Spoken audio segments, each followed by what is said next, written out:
जय हिंद। स्वागत है आप सभी का हमारे YouTube चैनल में। तो कैसे हैं आप लोग? आई होप कि आप अच्छे होंगे। दोस्तों, यदि आपका भी सपना है सरकारी टीचर बनकर के बच्चों को पढ़ाने का, और यदि आपने बीएड किया है तो ये आप सपना आपका पूरा हो सकता है। और यदि आपने बीएड नहीं किया है तो आपके लिए एक अच्छा अपॉर्चुनिटी है। और आपने यदि अभी इंटर पास किया है तो आपके लिए एक मौका है कि डीएलएड करके जो है आप ये सपना पूरा कर सकते हैं। तो क्या इसमें सिलेबस है, क्या प्रक्रिया है, इसके बारे में संपूर्ण जो है डिटेल में चर्चा करेंगे और बिल्कुल सरल भाषा में बताएंगे।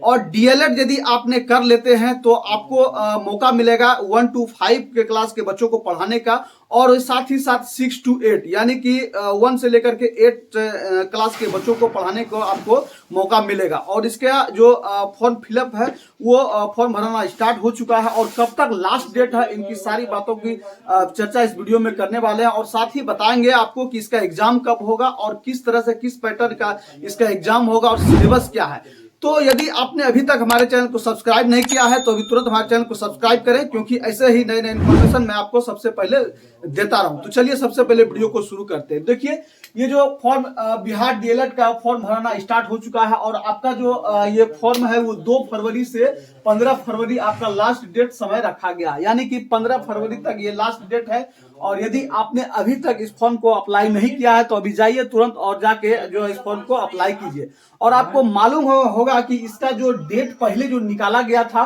वो 10 जनवरी से 25 जनवरी तक इसका डेट रखा गया था, और किसी कारणवश से ये ऑनलाइन नहीं हो सका, और पुनः जो है फिर अब 2 तारीख को जो 2 फरवरी को इसका डेट निकाला गया। तो इस तरह से अभी ऑनलाइन स्टार्ट है। और इस फॉर्म को भरने के लिए आपको कम से कम मिनिमम एज जो है 17 साल होना चाहिए, और साथ ही साथ आपको इंटर पास होना चाहिए। इसके बाद यदि इस चर्चा करते हैं कि इसके फॉर्म को अप्लाई करने के लिए कितना पैसा आपको पे करना होगा, तो यदि आप जनरल से हैं, ओबीसी है, ईडब्ल्यूएस है, तो आपको 960 रुपया पे करना होगा। और वहीं एससी एसटी कैंडिडेट है तो 720 रुपया आपको इस फॉर्म को अप्लाई करने के लिए पे करना होगा। और वहीं हम सिलेक्शन प्रोसेस की बात करें कि इसमें किस किस तरह से सिलेक्शन प्रोसेस होता है, तो सबसे पहले आपका जब फॉर्म फिलअप हो जाएगा तो उसके बाद आपका एंट्रेंस एग्जाम लिया जाएगा, यानी कि प्रतियोगिता परीक्षा लिया जाएगा। उस आधार पर जब आपका जो मार्क्स आएगा उसके बेसिस पे जो है आपको कॉलेज प्रेफरेंस दिया जाएगा, यानी कि आपको 2 तरह का कॉलेज मिलेगा इसमें, जैसे कि गवर्नमेंट कॉलेज और प्राइवेट कॉलेज। यदि आपका नंबर अच्छा आ जाता है तो आपको गवर्नमेंट कॉलेज मिल जाएगा, जिसमें से खर्च आपका बिल्कुल कम रहने वाला है। इस तरह से आप जो है डीएलएड को कर सकते हैं। और यदि उसी में आपका यदि नंबर कम है तो आपको प्राइवेट कॉलेज मिलेगा, वहां जो है आपका एडमिशन होगा। इसके बाद आपको 2 साल का कोर्स होगा, इसके बाद आपको सर्टिफिकेट दिया जाएगा। तो वही इंट्रेंस एग्जाम के बाद जो है बाद में आपका काउंसलिंग होगा। जब रिजल्ट आ जाएगा तो काउंसलिंग होगा, काउंसलिंग के थ्रू ही आपको जो है कॉलेज प्रिफर किया जाएगा, और इसके बाद में जो है कॉलेज जो है आपको दिया जाएगा। तो इसका जो सबसे मेन ये प्रॉब्लम है कि बच्चों को समझ में नहीं आता है कि इसका सिलेबस क्या रहता है, इसमें किस तरह से सवाल पूछा जाता है। तो चलिए एक नजर हम अपने सिलेबस को देख लेते हैं, और ये सिलेबस जो है क्या क्या कुछ रहने वाला है। तो सबसे पहले आप ध्यान देंगे कि जब आपका जो एग्जाम होगा वो सीबीटी मोड में होगा। सीबीटी यानी कि ऑनलाइन एग्जाम होगा, कंप्यूटर बेस्ड एग्जाम होगा। और सबसे पहली बात आपको देखना है कि आपका जो क्वेश्चन रहने वाला है टोटल 120 क्वेश्चन रहने वाला है। टोटल नंबर ऑफ इसमें बात करें तो 120 मार्क का रहेगा, और 2 घंटा 30 मिनट आपको समय दिया जाएगा। और ये प्लस पॉइंट इसमें ये है कि आपको इसमें निगेटिव नहीं देखने को मिलेगा, यानी कि कोई निगेटिव मार्क नहीं है, माइनस मार्किंग नहीं है। आप जो जानते हैं सवाल को उसको भी बनाएंगे, और नहीं भी जान रहे हैं तो उसको भी तुक्का मार देंगे। और जानते हैं, आपको मालूम होगा कि बहुत सा तुक्के से भी पार हो जाता है, यानी कि आपको सवाल नहीं याद है, नहीं जान रहे हैं इसके बारे में, तो तुक्के से भी मार सकते हैं। यदि भगवान भरोसे सही हो गया तो ठीक है, आपका नंबर और बढ़ जाएगा, नहीं हुआ तो कोई बात नहीं, मेरा माइनस मार्किंग तो है नहीं। तो इसलिए ये आपको प्लस पॉइंट दिया जा रहा है, और इसमें आप भरपूर जो है इसका फायदा उठाएंगे।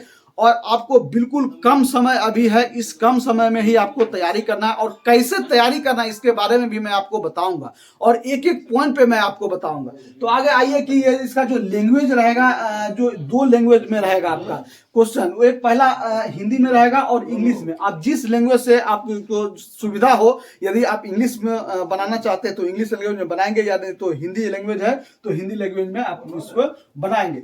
वहीं क्वेश्चन की बात करें तो आपको पहले हिंदी या उर्दू, जो फर्स्ट जो क्वेश्चन रहेगा हिंदी या उर्दू, यदि जिस उर्दू से है लैंग्वेज में, तो उसमें उर्दू से आप जो है आपको 25 क्वेश्चन पूछा जाएगा, यानी कि हिंदी लैंग्वेज से, और 25 से हिंदी में या ना उर्दू में 25 क्वेश्चन रहने वाला है। और हिंदी से है तो आप हिंदी मारेंगे, जो उर्दू है जो है तो उर्दू में बनाएंगे। वहीं अगला जो है मैथ से आपको क्वेश्चन रहेगा, जिसमें भी 25 क्वेश्चन इसमें भी देखने को मिलेगा।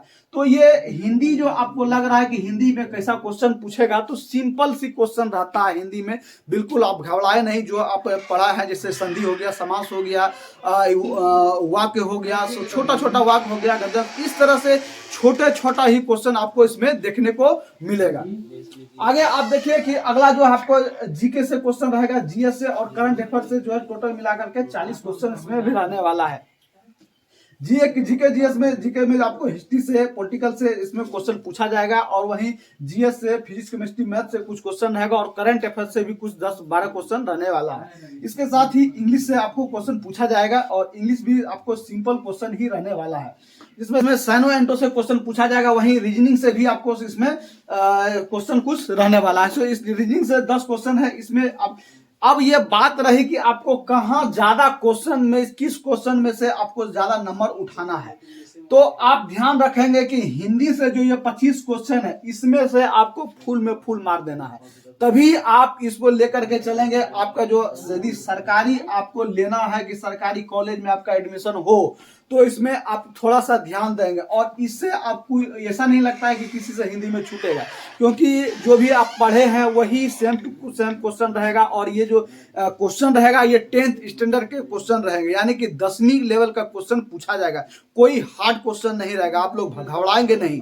और वहीं मैथ से भी कुछ सिंपल ही क्वेश्चन रहेगा, इसके पे भी आपको ध्यान देना है। और सबसे ये बड़ी सवाल आपके मन में आ रहा होगा कि इसका एग्जाम कब होगा, और इसका मैं आपको बता दूं कि जो एग्जाम है आपका वो एंट्रेंस एग्जाम 28 मार्च से 4 अप्रैल के बीच में जो है इसका एग्जाम कंडक्ट करवा लिया जाएगा। वहीं आंसर की के बारे में बात करें तो 12 से 17 अप्रैल के बीच में जो है आंसर की भी जारी कर दिया जाएगा।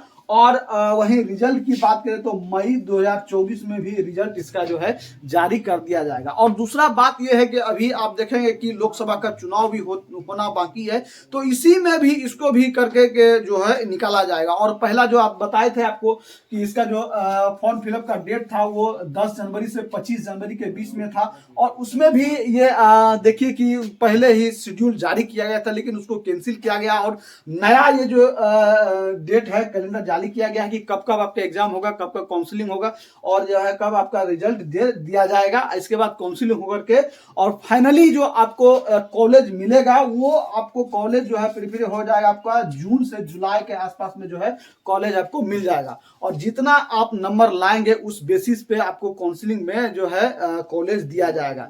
यदि आप जो 60 से 70 के आसपास में आप जो है नंबर ले आते हैं इतना परसेंटेज, तो आपको 100% है कि सरकारी कॉलेज में जो है अच्छा कॉलेज मिल जाए। तो इस तरह से आप जो है इस फॉर्म को अप्लाई करते हैं। और एक बात आप ध्यान रखेंगे, यदि आपने अभी तक इस अपॉर्चुनिटी को मिस कर रहे हैं तो आप जो है भविष्य में कभी भी ऐसा जो फायदा नहीं उठा पाएंगे, क्योंकि अभी आपने देखा होगा कि बिहार सरकार में जो टीचर की वैकेंसी को लेकर के है ये दौड़ पूरा ताबड़तोड़ चल रहा है, और लगातार जो है ट्री 1 के बाद ट्री 2 और ट्री 3, तो इस तरह से सारे एक से एक बात वैकेंसी निकाला जा रहा है। तो भविष्य में भी इसका जो वैकेंसी आने की संभावना है, और टीचर का जॉब जो है बिहार में एक अच्छा माना जाता है, ये आपको भी समझना होगा। तो इस तरह से यदि आपने अभी तक जो फॉर्म को नहीं फिलअप किया है तो जल्द से जाइए और इस फॉर्म को अप्लाई कीजिए। और एक बात आप ध्यान और भी देंगे कि यदि आपने अभी तक हमारे चैनल को सब्सक्राइब नहीं किया है तो अभी तुरंत हमारे चैनल को सब्सक्राइब करें, क्योंकि ऐसे ही इंफॉर्मेशन जो है आपको सबसे पहले मिलते रहे। तो मिलते हैं नई वीडियो के साथ, नई जानकारी के साथ, तब तक के लिए सभी भाइयों को जय हिंद।